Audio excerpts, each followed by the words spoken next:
Saudara-saudaraku yang dikasihi dan diberkati oleh Tuhan. Hari ini kita berjumpa kembali dalam sapaan Gembala GKI. Bersama dengan saya, Pendeta Ciko Quitlim dari GKI Pahlawan Magelang. Seserah kita akan bersama-sama membaca dan merenungkan firman Tuhan. Mari kita bersama-sama berdoa. Kami mensyukuri kehidupan yang Tuhan masih karuniakan kepada kami sampai hari ini. Kami berterima kasih untuk segala berkat yang kami terima dari Tuhan. Kami berterima kasih untuk pemeliharaan Tuhan yang luar biasa yang telah Tuhan nyatakan atas kehidupan kami.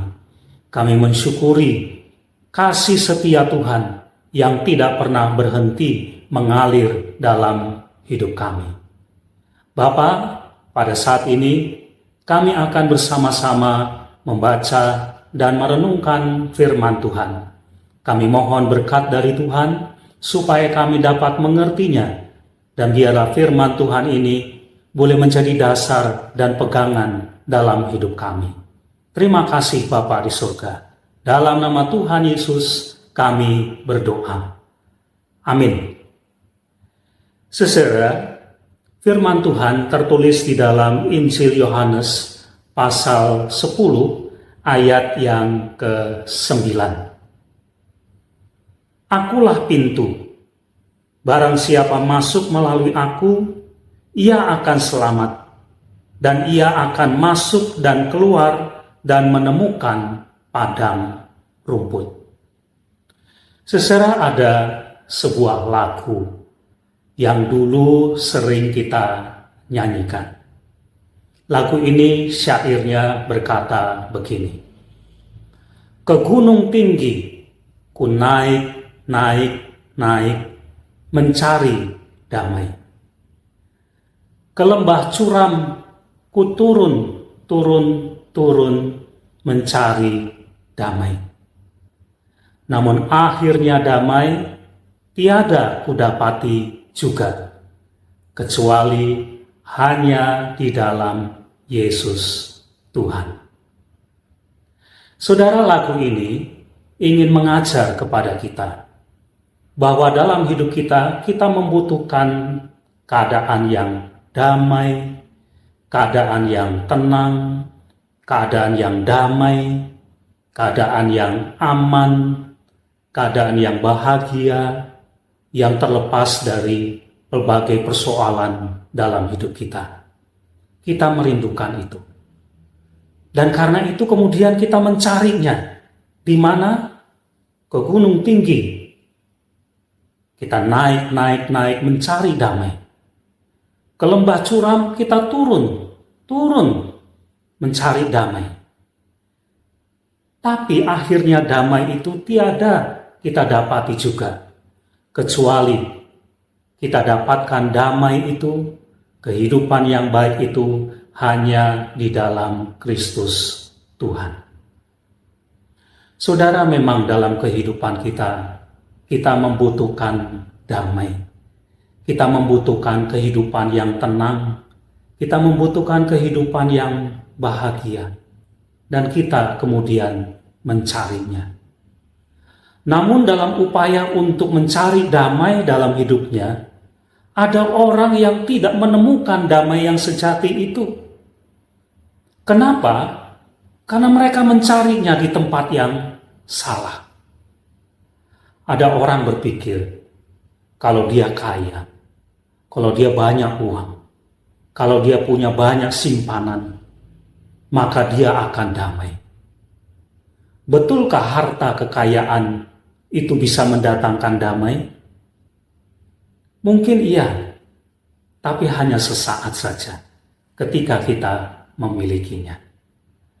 Atau ada orang yang mencari damai pada kedudukan, pada kehormatan.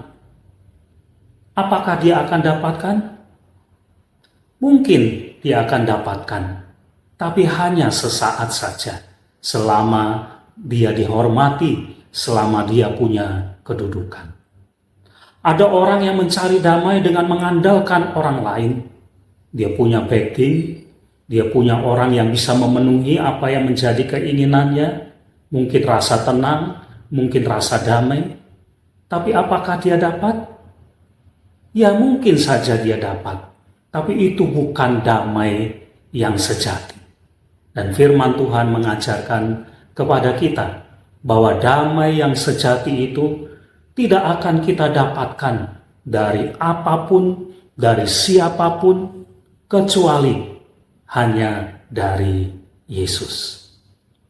Saudara, firman Tuhan menggambarkan relasi antara Tuhan dengan umatnya. Dan dalam firman Tuhan, relasi antara Tuhan dengan umatnya digambarkan seperti relasi antara gembala dengan kita, domba-dombanya. Tuhan Yesus adalah gembala, dan dia adalah gembala yang baik. Dia yang menjamin kehidupan kita. Dia yang menjamin baik secara fisik maupun juga secara batin, termasuk menjamin kedamaian itu. Bahkan firman Tuhan mengatakan dia adalah pintu. Pintu bagi domba-dombanya untuk masuk maupun pintu bagi domba-dombanya untuk keluar. Kalau domba-dombanya itu masuk ke dalam kandang melalui pintu itu, yaitu Yesus, maka di dalam kandang domba akan mendapatkan kedamaian, ketenangan, kebahagiaan. Demikian juga kalau domba itu keluar melalui pintu yang adalah Yesus itu sendiri, maka di luar mereka juga akan mendapatkan kedamaian, karena sang gembala akan memimpin domba-dombanya ke padang rumput yang hijau. Jadi saudara, firman Tuhan menyatakan kepada kita bahwa hanya melalui Kristus kita, domba-dombanya, akan mendapatkan kedamaian dan ketenangan. Saudara, firman Tuhan ini menjadi jaminan bagi kehidupan yang kita jalani. Di saat kehidupan kita penuh dengan berbagai masalah, berbagai persoalan yang menghimpit kehidupan kita. Di saat seperti itu kita mencari damai. Di saat seperti itu kita membutuhkan damai. Dari mana kita bisa mendapatkan damai itu? Bukan dari diri kita sendiri. Bukan dari orang lain, bukan dari apapun, bukan dari siapapun. Firman Tuhan mengatakan, damai itu hanya bisa kita dapatkan ketika kita mendapatkannya melalui Kristus. Seperti domba yang masuk ke dalam maupun domba yang keluar melalui pintu itu, maka domba-domba itu akan mendapatkan ketenangan, akan mendapatkan kedamaian. Jadi bagaimana kita mau mendapatkan damai dalam hidup kita? Hanya melalui Kristus. Mari kita berdoa. Ya Tuhan, dalam hidup kami membutuhkan damai. Dalam hidup kami mencari damai. Namun ya Tuhan, kami sadar, kami tidak akan menemukan damai itu pada apapun, pada siapapun, sekalipun kami berjuang untuk memperolehnya. Firman-Mu menyatakan bahwa damai yang sejati itu akan kami dapatkan ketika kami dapatkan melalui Kristus. Engkau gembala kami yang baik. Engkau adalah pintu bagi kami untuk kami mendapatkan kedamaian itu. Ya Tuhan, berikan kami hati dan kehidupan yang damai, supaya kami boleh menikmati kehidupan yang Tuhan karuniakan kepada kami. Kami serahkan seluruh hidup kami dalam tangan Tuhan. Kami berdoa di dalam nama Tuhan Yesus, Tuhan yang memberikan kedamaian kepada kami. Amin. Sampai jumpa, saudara-saudara.